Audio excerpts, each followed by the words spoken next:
জগৎ শক্তিকে সম্মান জানায়, দুর্বলতাকে নয়। যখন কোনো ক্রিকেটার পরপর 4টি বা 5টি ছক্কা মারে, তখন দর্শকরা তাকে জড়িয়ে ধরে কাঁধে তুলে নিয়ে উৎসব করে। এটা শক্তি পূজার একটি লক্ষণ। শক্তি, বল, উদ্যম এগুলি বিশ্বজনীন স্বীকৃতি পায়।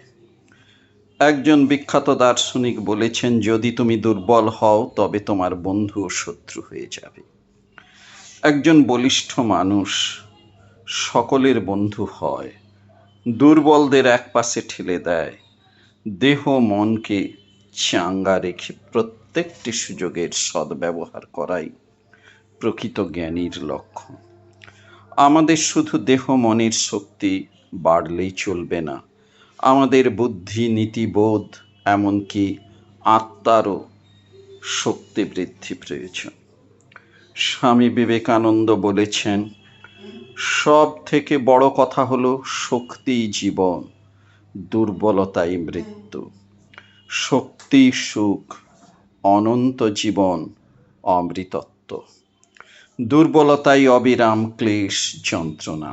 তাই দুর্বলতাই মৃত্যু। তাই তিনি বলেছেন, আমাদের চাই লৌহ দৃঢ় পেশি, ইস্পাত কঠিন স্নায়ু, যার মধ্যে বাস করবে বজ্র কঠিন মন।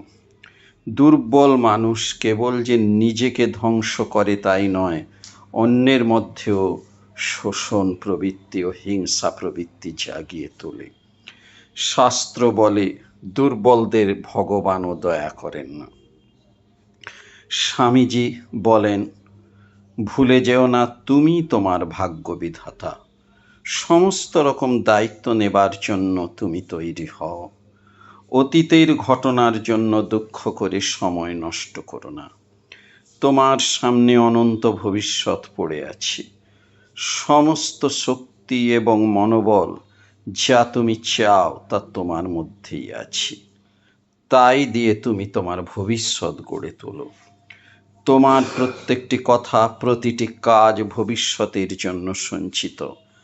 আর যেমন প্রতিটি খারাপ চিন্তা, খারাপ কাজ তোমার উপর বাঘের মতো লাফিয়ে পড়তে উঁচিয়ে আছে, তেমনি আবার সৎ কাজ, সৎ চিন্তা তোমাকে সর্বদা রক্ষা করার জন্য লক্ষ কোটি দেবদূতের শক্তি নিয়ে সদা প্রস্তুত। তোমার ভালো মন্দের তুমি রূপকার, তুমি সৎ চিন্তার দ্বারা অনুপ্রাণিত হও। তোমাকে তা ভালো ভালো কাজ করতে অনুপ্রেরণা যোগাবে। একটা ভালো কাজ করো, এটা তোমার সদভ্যাস গড়ে তুলবে। একটি ভালো অভ্যাস তৈরি করো, এটি তোমার গোটা স্বভাব চরিত্রকে পাল্টে দেবে। ভালো আচার আচরণ আবার তোমার সৌভাগ্য তৈরি করবে।